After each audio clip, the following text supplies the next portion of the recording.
Broadcasting from Studio 300 on Cal Poly's campus, you're watching Mustang News.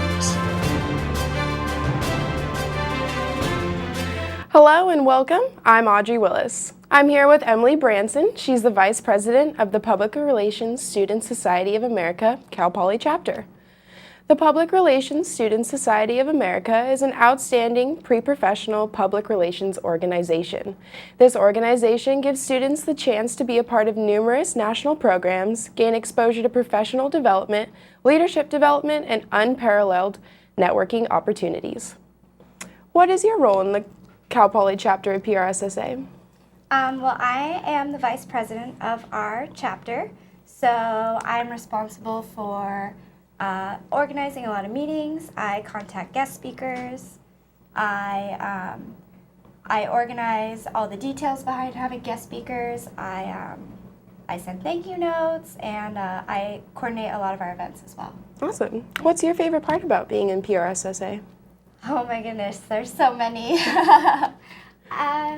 I would have to say the people you meet in and outside of the organization. I have met so many great members, e-board, executive board members, and I've also met so many great people in the community through networking opportunities. Awesome. Why do you think that Cal Poly students should join PRSSA? I think that any Cal Poly student should join PRSSA, not just PR students, because it teaches you so many great lessons about leadership development and communication skills, and just a lot of professional development that any student from any major could learn. Awesome. Was there anybody that brought you into the organization, or why did you join? I just became a PR student, and I wanted to get involved. I've always been a kind of love to get involved person, and so I just sought out the organization, and I fell in love once I joined. Now, I've heard a lot about your upcoming clothing sale. Why does PRSSA hold this sale, and what's it all about? Well, we held the clothing sale last year, and it was a huge success. We raised a lot of money for our chapter, which was really great, because we don't get that big of a budget, so that was a really great opportunity for us. And we also were able to donate a lot to the women's shelter here, which was a really great philanthropy opportunity. So we said, we should definitely do it again. It's great for our chapter, great for our community, and it's also a great way to get our name out there. We're in the UU all day, so we can kind of show students we have this philanthropy, we are raising money for our chapter, and then we can interact with the students to kind of show them how great we are at the same time. Awesome. Thank you, Emily. I can't wait to grab some new clothes from your sale on Monday. That's all the time we have for tonight. Thanks for stopping by.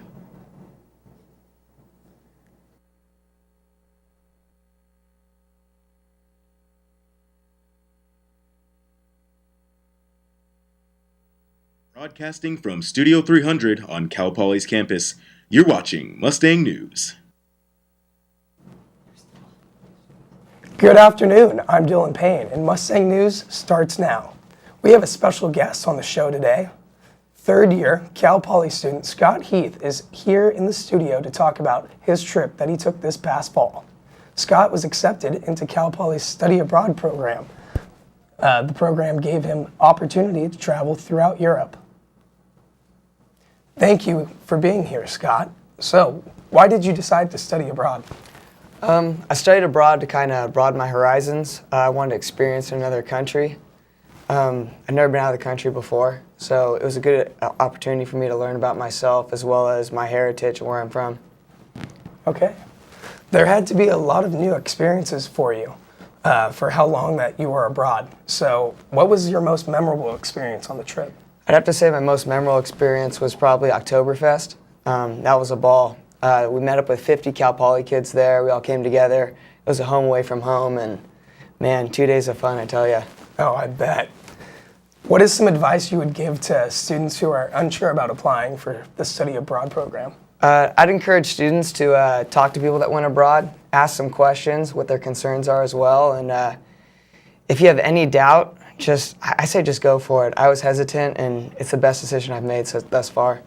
What were some of the places that you thoroughly enjoyed the most on the trip? I really liked Spain. I spent 10 days in Spain. I went to Madrid, Barcelona, San Sebastian, and Sevilla. And San Sebastian's the most beautiful place on earth. If I could, I'd live there permanently. It was great. Now, you have a souvenir that you brought back from Europe. Do you mind showing us? Oh yeah, of course. All right. So at Oktoberfest, I bought a lederhosen. Can you see the lederhosen? There we are. And so I wore this for 2 days and had just the best time ever. And all the girls wearing dirndls, which are those dresses, and we fit the part. It was a good time. That's awesome. How often do you wear those back at Cal Poly? I wear the lederhosen about probably once or twice a month for for gags, you know. Of course, you know, you got to keep it real and a little heritage as well. Yeah, exactly. Well, that is all the time we have for you today. Thank you, Scott, for joining us. And for continuous broadcast coverage, visit mustangnews.net. From all of us here in Studio 300, have a terrific day.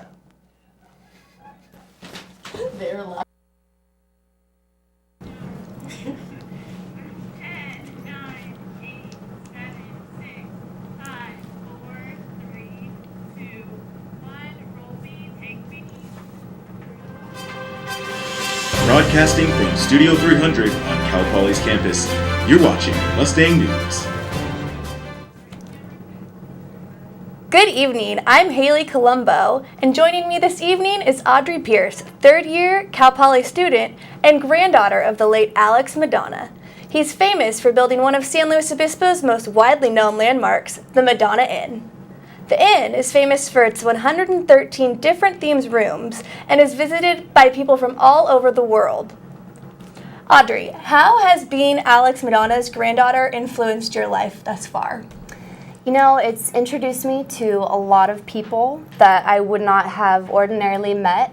For example? For example, you, because you are a past Madonna Inn employee, and we have since struck up a great friendship. But introducing me to celebrities and just people around the community, and it's been really interesting. What's your favorite celebrity you've met at the Inn? Okay, I have met Courtney Cox, and I love Friends, so I would have to say that she was my favorite. She's awesome. She's amazing. You grew up on the grounds where Madonna Inn's located. What was the most unique experience about growing up in your home, but also at a resort type place like Madonna Inn? Well, as you could imagine, it's a lot going on, so you know, being bored is very easy to fix. And definitely the cake and cookies were for sure plus. At times they're a little hard to manage, but I'm getting better at that. I can imagine. So there's 113 rooms that your grandparents designed together. Of all the different and unique rooms, which one is your favorite and why? My favorite is Mary, and it's a sequence of Mary, Go, and Round. And it is a pink glitter, beautiful, totally over-the-top girly room, and I want to sleep there every night. I can imagine every little girl's dream. In the last few years, the Inn has added some things on. What have they added on, and are there more plans for the future, and what else they want to expand on? So we have done a lot of expansion. We have a pool now and spa. We also have a tennis court and basketball court. We have also incorporated some horseback rides. So that's been really popular, hasn't it? Very popular, yes. So we're always trying to think of something new and innovative to add to our facilities. So more things will be in the works, although I may not be able to disclose exactly what those are. Well, I can't wait to hear what they end up being. And do you plan to work at the Inn after college? Is that where you want to base your career? And what are your hopes for the future of the Inn? You know, I work there right now, and I would like to continue working there. I think that it would be interesting to get some experience elsewhere and then be able to bring that back and incorporate it. But I do want to work there. That's awesome. Do a lot of members of your family work there? Is it still very family run and oriented? It's very family oriented. My mother and father both work there. My little brother works there. Sometimes he prefers maintenance more than being face to face with people, but it's definitely a family tradition.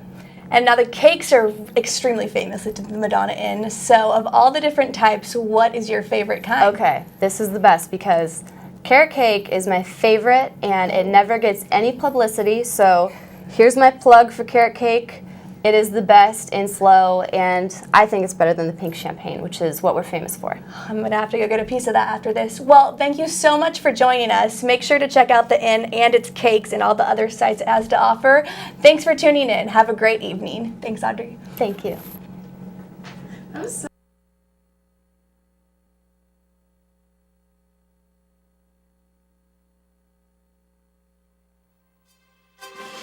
Broadcasting from Studio 300 on Cal Poly's campus, you're watching Mustang News. Hello and welcome. I'm Citlali Santos, and this is Mustang News. We have a special guest joining us this evening. It's Professor Josh McHammer of Cal Poly's Theater and Dance Department. He will actually be directing Shakespeare's drama As You Like It, which starts tomorrow and will run through March 18th.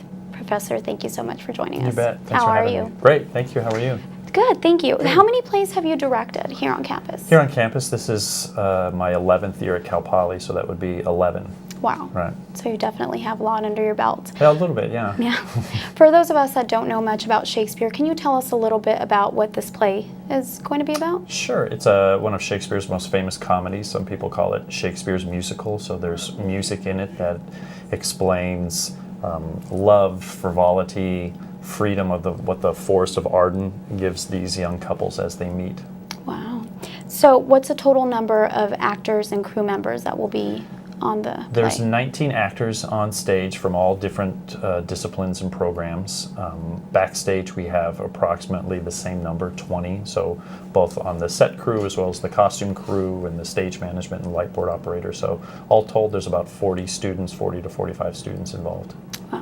Can you explain to us a little bit about the preparation process that goes behind creating a play like this? How long do you guys have to rehearse? Sure. We started this at the beginning of winter quarter, so we've been rehearsing now for about 6.5 weeks. We rehearse 5 days a week, Sunday through Thursday, for about 4 hours a night. So students are putting in a lot of time, and by this point in the process, they're kind of getting away from just those 2 days off. We actually go into 7 days a week, started about a week and a half ago.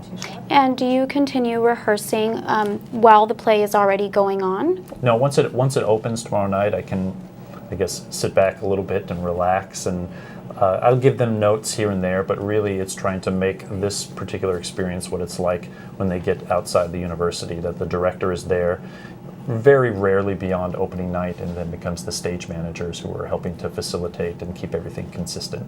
Now, you talk about being able to sit back and relax, but as the play is going on, do you ever feel nervous about something that could go wrong and when the actors are live on stage? Oh, sure. Well, 11 years ago I had a lot more hair than I did right now, so no, the process gets more relaxing as you see the play turn over to them. Initially, you're the one person who has all of the answers, and you're coaching and directing and moving them on. And then you just see that flip into where they develop their own voice and they start to take on the role, and it makes your job a whole lot easier. Okay. And for those people that would like to go and see the play, where can you get tickets and where will the play be held at? Sure, it's in the Spanos Theater on campus. It runs Thursday, Friday, and Saturday this weekend and next weekend at 8 o'clock. There's a matinee next Saturday at 2 o'clock. And they can get tickets at the PAC box office. All right. Well, I'm sure everything will turn out just great, and you have nothing to worry about. Well, thanks. Well, thanks. That wraps it up. That wraps up the news segment for us here today. On behalf of everyone in the studio, have a wonderful day.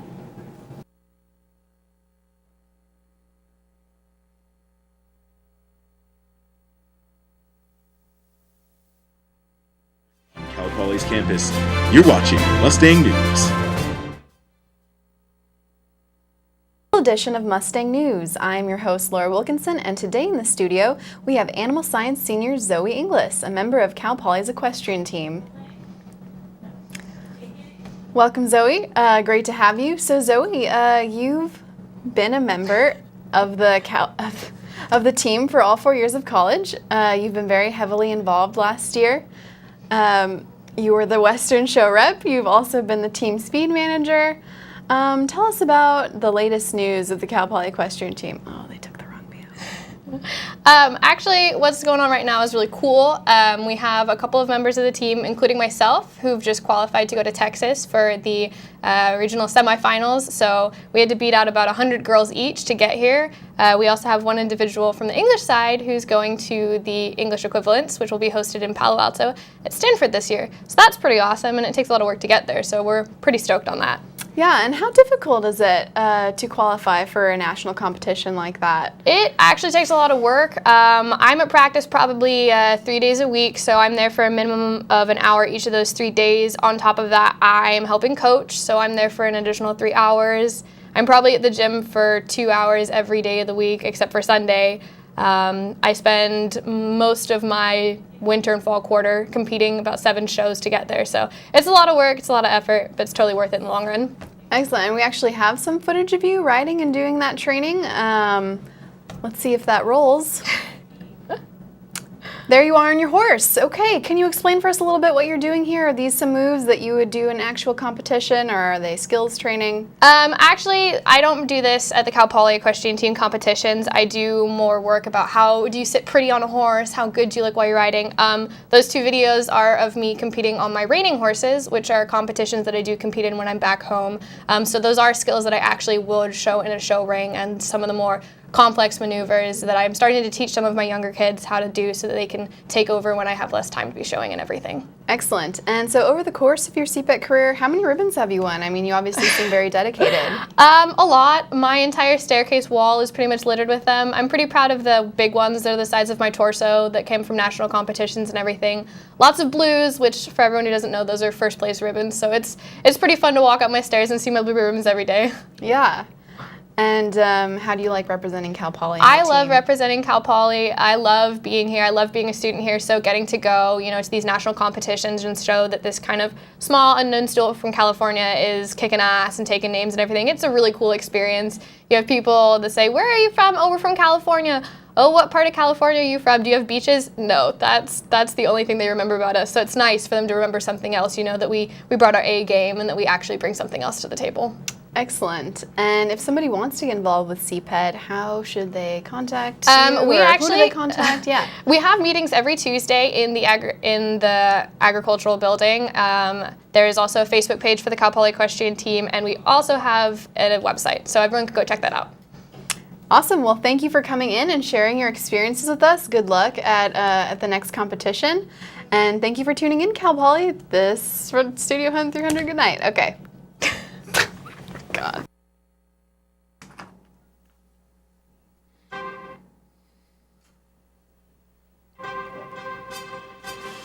Broadcasting from Studio 300 on Cal Poly's campus, you're watching Mustang News. Good evening, my name is Lindsay Lewis and I'm here in the studio with the president of Polygoats, Kevin Peters. Kevin, thank you so much for joining us. Glad to be here. I just wanted to start off with, what is a polygoat? Polygoat is it's a mountain species of goat native to San Luis Obispo. No, it's not. Polygoats is a four-wheel drive and off-road club that started at Cal Poly in 1966.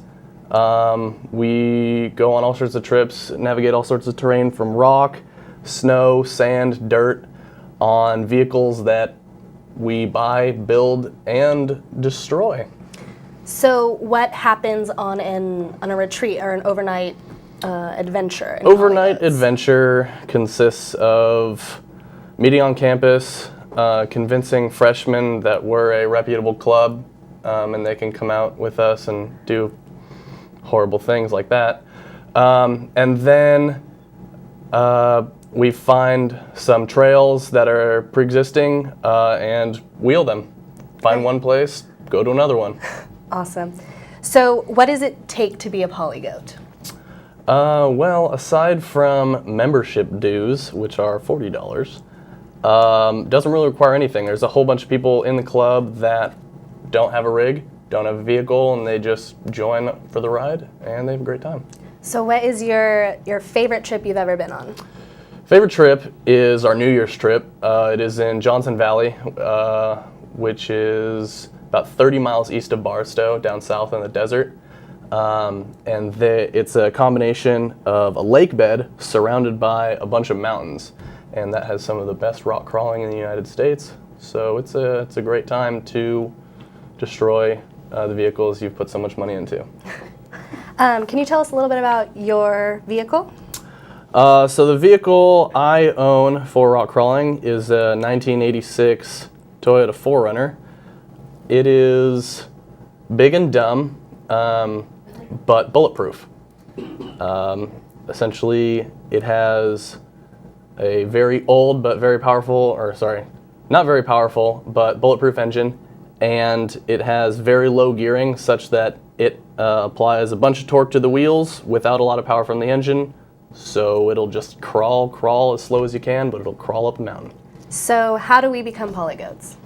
Well, you can come to a meeting on, which happens to me tonight, Wednesday, have meetings every other Wednesday, or you can find us on Facebook, facebook.com/polygoats. Thank you so much for joining us, Kevin. And if you want to become a polygoat, you can find us on Facebook, and thanks for being here. That's it.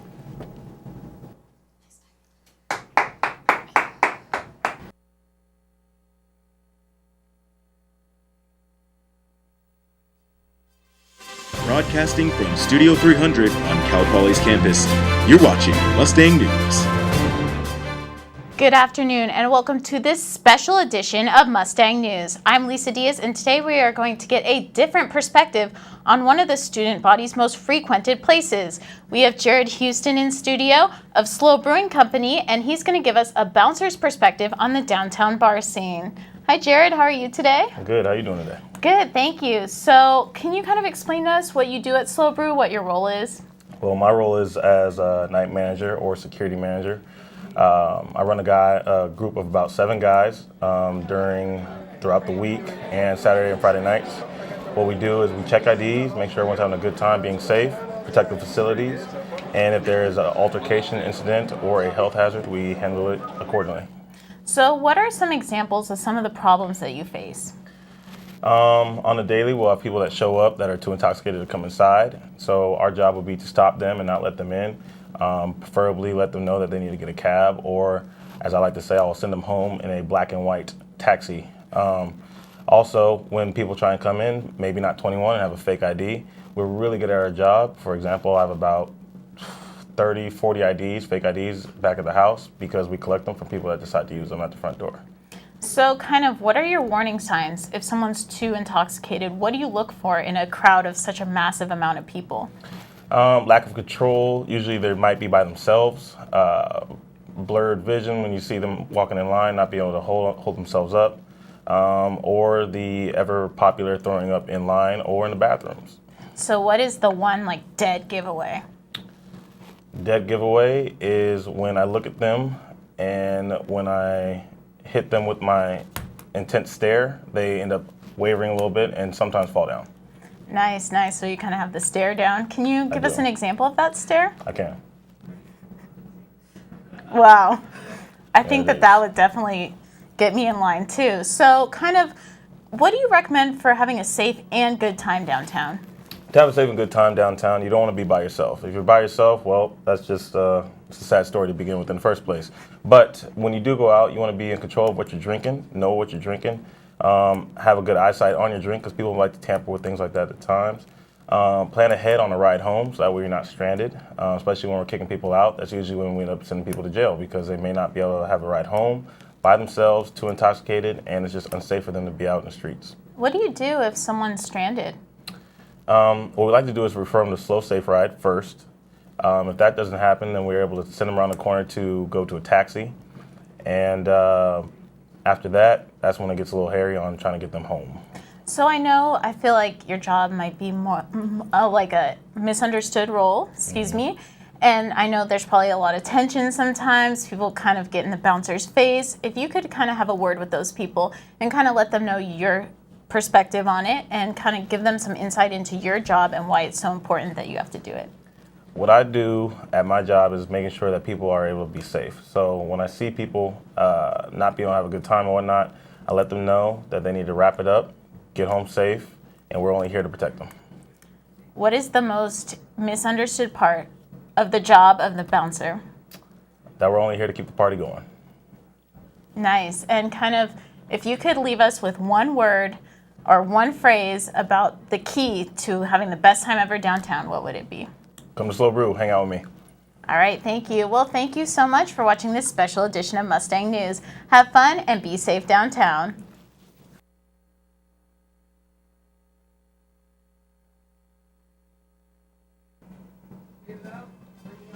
Broadcasting from Studio 300 on Cal Poly's campus, you're watching Mustang News. Good Wednesday evening, everyone. I am Mariah Bravo. Your Mustang News starts now. We have a special guest with us on the show tonight, a member of Cal Poly Ballroom's dance sports team, Zachary Hatton. Hatton competed in the ballroom team in 7th Annual Ballroom and Latin Dance Sport Competition, hosted by Cal Poly's dance sport team on February 8th in the Chumash Auditorium. The competition featured over 200 dancers from schools across California, Arizona, and Utah.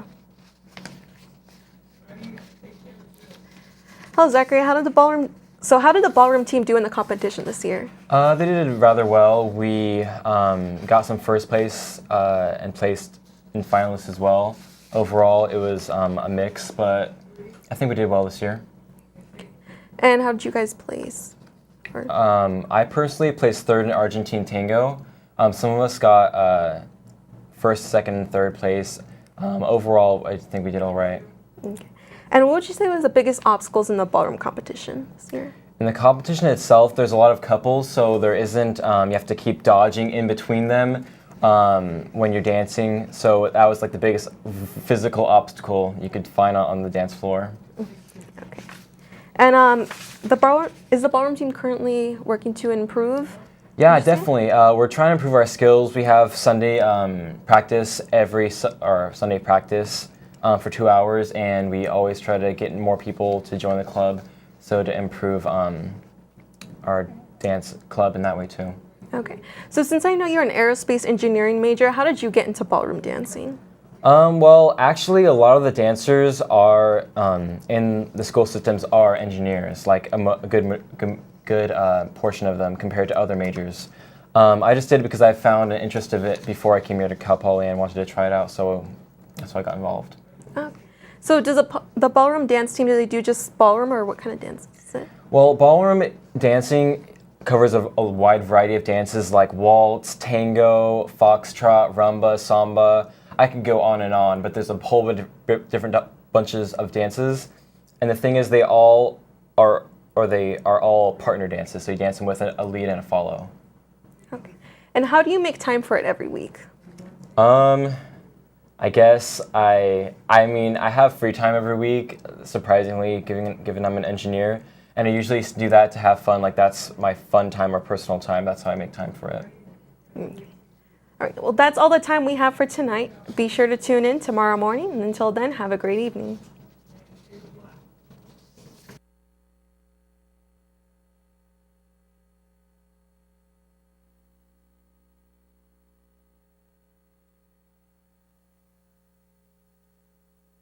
Broadcasting from Studio 300 on Cal Poly's campus, you're watching Mustang News.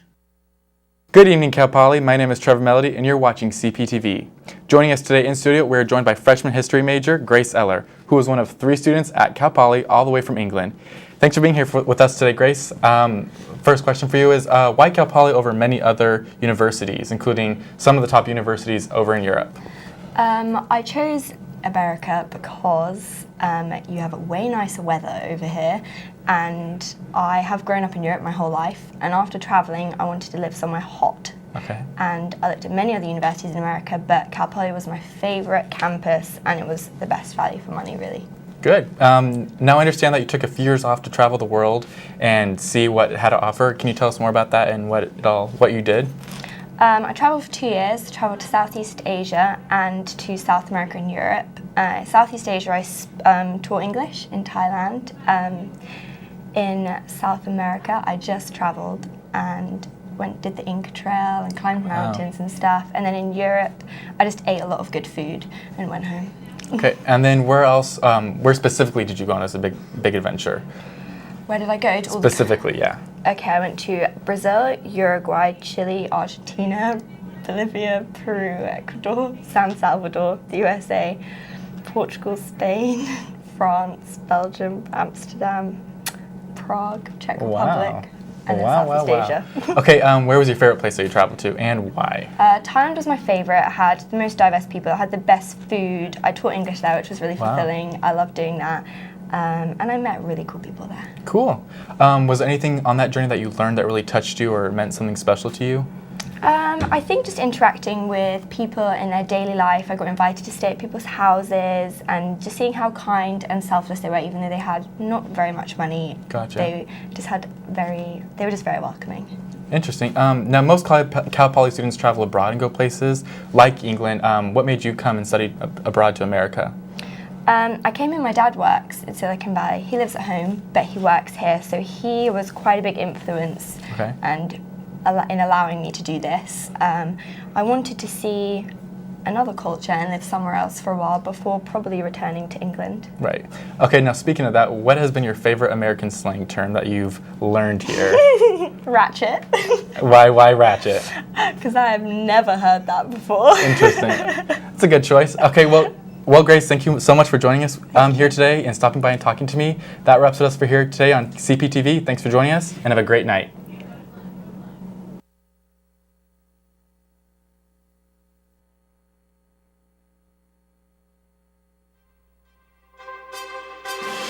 Broadcasting from Studio 300 on Cal Poly's campus, you're watching Mustang News.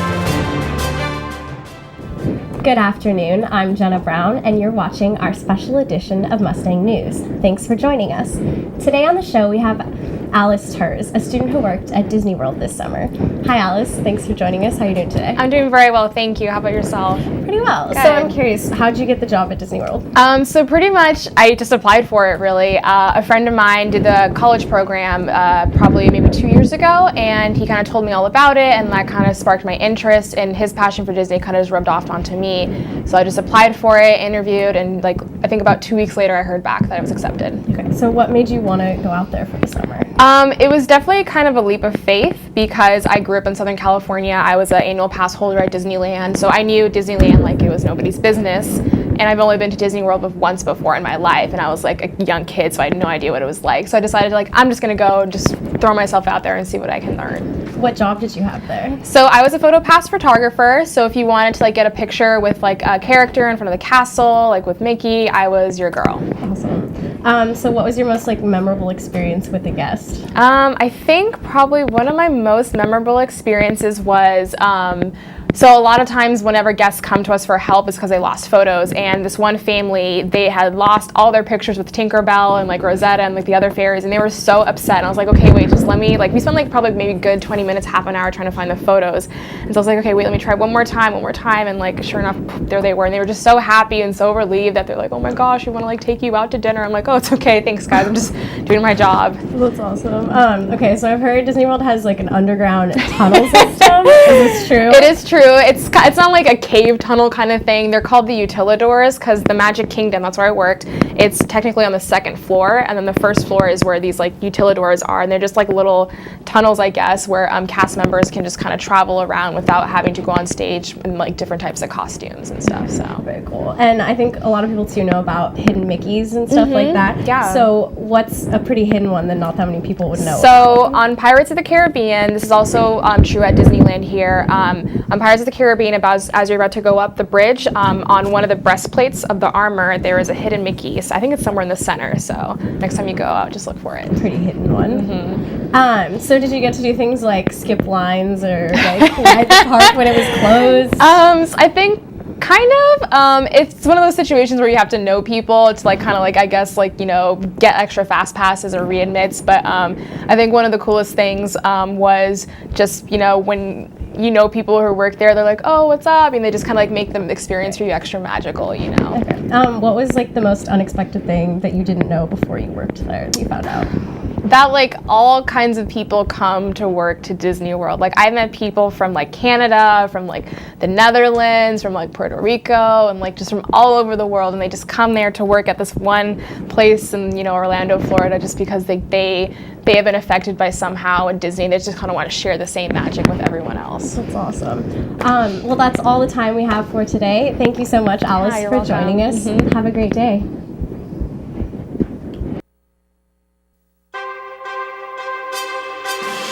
Broadcasting from Studio 300 on Cal Poly's campus, you're watching Mustang News. Good evening. Thank you for joining us this evening. Tonight we will sit down with Don Oberhelman.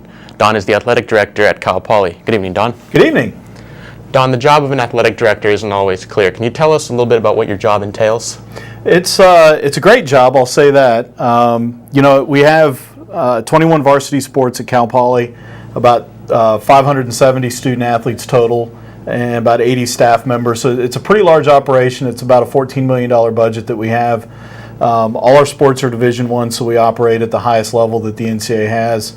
And I'm involved with every single one of those sports and every single student athlete. And it has, like any other job, it has its good days and its bad days. Right, but right. at Cal Poly, there's a lot of good days. Can you tell us a little bit about what is in store for the future of Cal Poly athletics? Well, we compete in the Big West Conference, and we're in the Big Sky Conference in football. Really what's in store for Cal Poly athletics for the future is facilities. Everything about what we do has got to be facility-based. As students, you all know that our athletic facilities aren't up to the same standard as some of our competitors. If we're going to continue and be a Division I power, we're going to have to upgrade those facilities. What are some upgrades you're looking to make?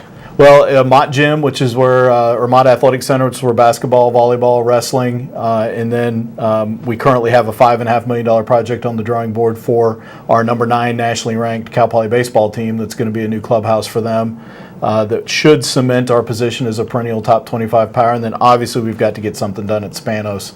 And we think that'll be about a $25 million project. Right. So we've got a long way to go. Touching on the baseball team, they're now ranked 9th in the country, like you mentioned. What does having a nationally ranked Division I team do for the school? Well, it's created a buzz on campus. I mean, every time I've had a meeting the last few days, all anybody wants to talk about is how the baseball team's doing. So it's really exciting to get that recognition and to get that top 25 status. But we also expect it, and we expect to stay there. What is your favorite sport at Cal Poly?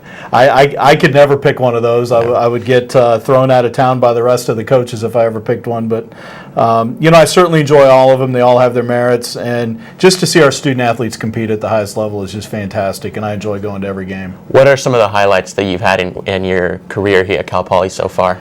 So it's been 3 years. I would say women's basketball winning the Big West tournament last year and going to the NCAA tournament. The Division I tournament was probably my favorite moment, just the sheer raw celebration that was that moment. That was a lot of fun. Now, if our baseball team goes to the College World Series, will we see you in Omaha? You will most definitely see me in Omaha, and I hope you see me celebrating hard. It will be a lot of fun. I hope so too. That's all the time we have for tonight. Thank you for joining us. Beautiful. Player of the Year. After scoring a school record of 21 goals this season, she was also awarded First Team All-West Region Player and was chosen by her teammates as the overall most valuable player of the season. That is a lot of accomplishments within a year. How does it feel to achieve that much success?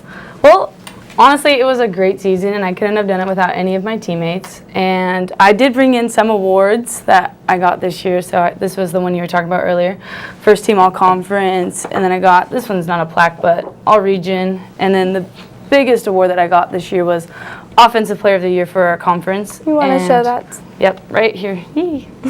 So, but just like going off of that, all these are really individual, but at the same time, I couldn't have done it without any of my teammates. And I mean, this year was a great year, and we've been building from freshman year. So we're getting better and better. So building off of that, I'm just want to do the same thing next year, but we'll see. Yeah, as you're referring to your teammates, we have a video of Elise scoring a goal and her teammates assisting her. So, like you said, your teammates helped you. How much did they contribute to your success this year? I mean, it's all about the team every time. I mean, I didn't score these goals just by myself. Every time somebody was assisting me, so it couldn't have happened without them. And I know that it comes from a lot of hard work that we do in practice every single day, and we have great coaches that implement that. So, I mean, so far it's just awesome to have that chemistry with the team, but going off of that. And what was your favorite piece of advice that your coach has given you this season? Good question. I've never been asked that, actually. I would just have to say, whatever you're doing on the field, be in the present kind of, and don't worry about if you missed a goal in the past or, you know, what the score is. Just work on getting better in that moment of time. So I think that's what, I mean, the best piece of advice I've gotten from him, just to be there all the time and know what you're doing in the present. How do you get pumped up before the games? Oh, I'm definitely like a little kid before the game. I listen to just like the worst music possible, like Britney Spears, just like Katy Perry. I don't know, just I'm like a little kid like waiting to play in a soccer game when she was like 8. So it's just like really fun, and like all my teammates are exactly the same. We're all just like goofballs before, but then like once we get on the pitch, it's just like go time. Okay, awesome. That's all the time we have for today. Thank you so much for joining us, and congratulations, Elise, on all your accomplishments. You can watch Elise achieve more success next soccer season. Have a great day.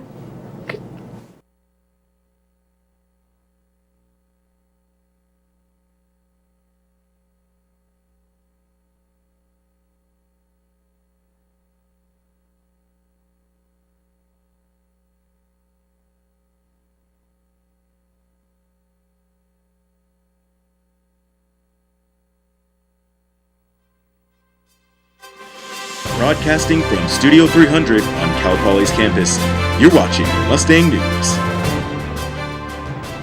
Good evening, everyone. I hope you're having a wonderful day. Thank you for joining us here at Mustang News this Monday, March 3rd. Today, Lauren Peraro, junior journalism major and women and gender studies minor, will be joining us to talk about her new show on KCPR. Hello, Lauren. How are you doing today? Awesome. Thank you. So, how did you get started with this show? Well, I am a member of Triota, which is the Women and Gender Studies Club on campus. And I was just talking to one of the members one day, and I mentioned that I'd be really interested in having a talk show. And he said that they're always taking applications, and so that was really awesome. And so I just went and met with one of the managers at KCPR, and she said that they had an opening for the kind of show that I wanted to present. And that kind of show revolves around women's issues in a global perspective particularly. And so that was really exciting for me to start that. So what topics are you going to be talking about in this show? It's definitely a news broadcast, kind of a news-related show. And so any kind of issue that's in the news, for example, Ukraine, I would bring a more female context to that issue. How are the women impacting political issues and events that are occurring at that time? What are women and their voices saying about that particular issue? And I think that's very important and very relevant in these modern times. And what audience do you hope to attract to the show? Obviously the initial audience would be people that are women gender studies minors or care about those issues. But also through the show, I would love to kind of have the audience branch out to people that otherwise wouldn't find these issues pertinent to know. And so and so that's kind of one of the reasons why I wanted to do the show, to make it more accessible to college students who should be more conscious and aware of the world around them. And the show isn't out yet. When is it going to be on KCPR? When is it scheduled to be out? Spring quarter. Currently I'm doing training this quarter to prepare for that. I've already gone into the studio and kind of shadowed other shows, and so it's really exciting just to kind of like explore a whole different side of Cal Poly and all the awesome like opportunities they have for you. What have you been doing to publicize the show to Cal Poly? I'm planning on producing flyers, putting those around campus, as well as creating a Facebook page for the show. A lot of other shows have Facebook pages as well. And then I think there's also underrated value to word of mouth and just talking about it and kind of getting people excited about the kind of a really cool concept. All right. That's all the time we have for tonight. I hope you enjoyed this show. Thank you for coming, Lauren Peraro. Thank you for having me. And we'll see you next time. Have a good night.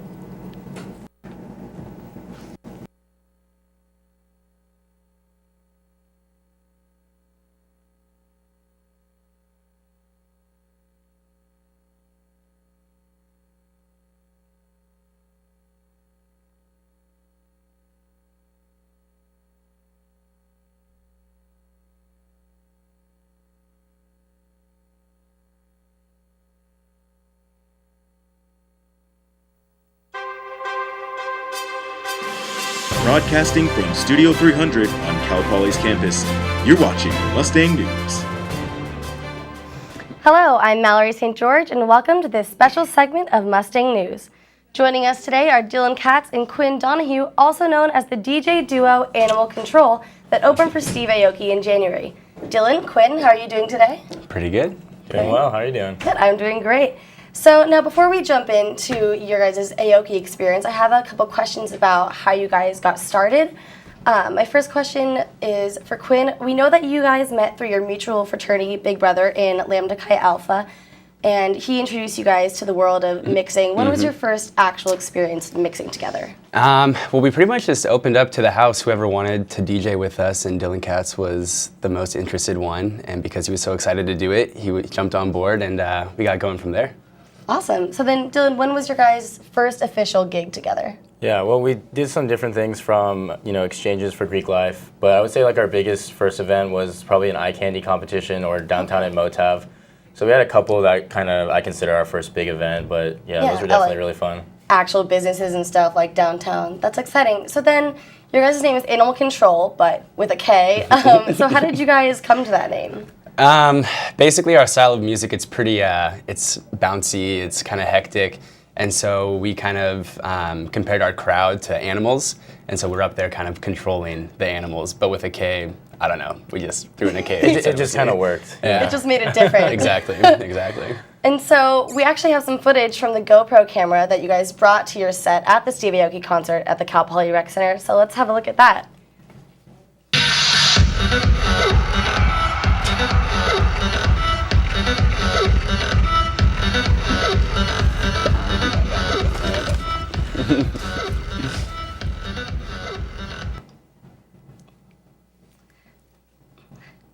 That looks like it was a blast. Now, if you guys could describe that experience in what word, what would you say? Surreal. Surreal, and what would you say? Yeah, I was going to say unreal. But Whoa. Yeah. Whoa. I mean, you can see we work well together. DJ telepathy or brother telepathy, one of the two. Exactly. But yeah, that stage was so big, and the speakers were so loud that it was amazing. I don't know. It's just no words that really can describe it. Oh, that's awesome. And you guys also played at Slow Brew last Thursday. Can you tell me more about that? Yeah, that was another fun experience. It was definitely a smaller venue compared to the Cal Poly Rec Center, but we had a lot of fun. Met Claypex and Star Rain, and they were really cool guys as well. That's awesome. And then, so what can we expect next from Animal Control? Whatever comes our way. We're always trying to promote ourselves and put our names out there, so we're definitely trying to, pick up some shows, maybe open for collective efforts a little more, but, we'll just take it as it goes. Yeah, awesome. Exactly. Well, thank you guys so much for being here today. It was awesome hearing about your experience and how you guys got started, and I can't wait to see more of what you do in the future. That's all we have today for this special segment of Mustang News. I'm Mallory St. George. Have a great day.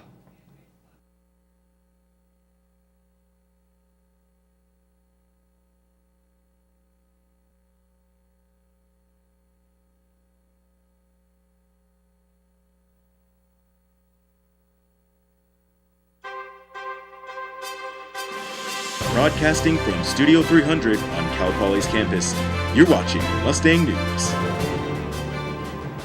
Good afternoon, Mustangs. I'm Alexis Chakouti. We have a special guest on set today. Jake DiVincenzi is a beer columnist. Welcome to the show, Jake. Thanks for coming. Thank you for having me. So, how did you get started in writing a beer column for the Mustang News? Well, I've been extremely interested in beer for about 2.5 years into the craft beer world, as we like to say. And then over the summer, last summer, actually, the editor-in-chief asked my roommate and I if we wanted to start writing the beer column, or writing a beer column. He knew we were extremely interested in craft beer and thought it might be an interesting article. So we were all for it, of course, because we love talking about beer as much as we love enjoying it. So went ahead and went with it. Very nice. And we have some footage of you guys at Beer Fest last weekend, actually. So why don't you tell us a little bit about what you did there? So Beer Fest basically consisted of 4 or 5 hours of us walking around and meeting different craft brewers, drinking different craft beers. It was awesome because there was actually breweries from all across the U.S., a lot obviously in California, a good amount from Oregon, some from Washington, and then some from further across the country. Dogfish Head is on the opposite side of the U.S., They had some representatives here, so we got to try a lot of different beers and meet just a lot of really interesting people. That's great. So what was the most exciting part about Beer Fest? Oh, probably about halfway through, we got to go do a vertical tasting which is basically they give you the same beer from a couple of different years. So similar as you maybe do with wine. I don't know as much about wine as I do about beer, but I imagine it's very similar. And they gave us Firestone Walker's Abacus, which was their barrel age release in 2011, which was then changed the name to Sukaba. So it was Abacus 2011 and then Sukaba 2012 through 2014. And so we got to try all 4 of those right next to each other, and it was just delicious. It sounds rough. It sounds really rough. It was quite hard, but we somehow made it through. Speaking of which, what is the hardest part about being a beer columnist, if there is a hardest part? The hardest part about being a beer columnist, probably when we'll get together and have a beer or two and try and figure out what exactly we want to write about. Sometimes we have great ideas for stories and we'll start writing and it'll be awesome.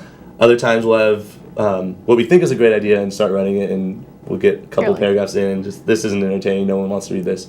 Or the times when they're already asking us, hey, is your column almost ready? And we haven't even figured out what to write about yet.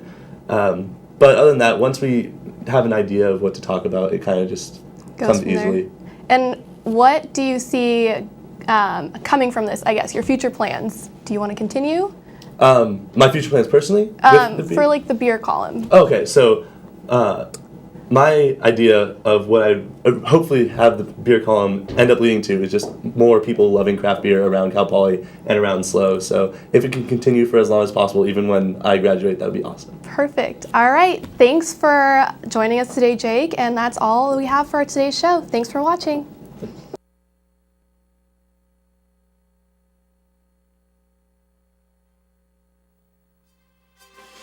Broadcasting from Studio 300 on Cal Poly's campus, you're watching Mustang News. Hello and welcome to Mustang News. Today we have a special guest on the show. He's a senior forward on the Cal Poly men's basketball team, recently hit his 1,000-point career mark, and is now gearing up for the last home game of the season against UC Santa Barbara. Thanks for joining us, Chris. How are you? I'm doing great. Thanks for having me tonight. Okay, so first of all, how does it feel that your last home game is coming up this week? It really hasn't hit me yet. It hasn't really sank in at all. As we get closer to Saturday, I think it will once my parents get here, and then they're telling me, they're going to remind me, your last home game is on Saturday. So once they get here and once everybody starts telling me about it on the team and start making grandpa jokes, then they'll start to settle in a little bit more. So they're calling you the grandpa now? Yeah, unfortunately, I'm the old guy on the team, 5th-year senior, along with Kyle, and Jamal's the other senior. And Kyle's a month older than I am, so we're the godfathers of the team right now. Okay, so I'm sure you prefer to be called Godfather instead of Grandpa, though. Yeah, it has a little bit of feel to it. I mean, Godfather is a little more cool and hip with the youth nowadays, I can say that. So, yeah. Okay, so let's get into your accomplishments this season. Tell me about your 1,000-point mark. Was that something that you've been working towards while you've been here at Cal Poly, or? It kind of, to be honest with you, just snuck up on me because at the beginning of the season, I saw that I was only like 200 and some points away, and I was like, well, why not? Why not go for it? And it's definitely a milestone that's a testament to my teammates over the past 4 years. I mean, with the redshirt year and then the actual playing 3 years, them just being supportive in the development and growth. And Jamal Johnson, he's like 6th all-time on the assist leaderboard now. So, I mean, half of his assists, if not 75% of them is going to me, so he's kind of responsible for this one as well. But it's just our coaching staff, putting me in the right positions and keeping us on a winning track. Okay, and then another accomplishment. Let's talk about that dunk against Irvine. Let's first take a look at it. Okay.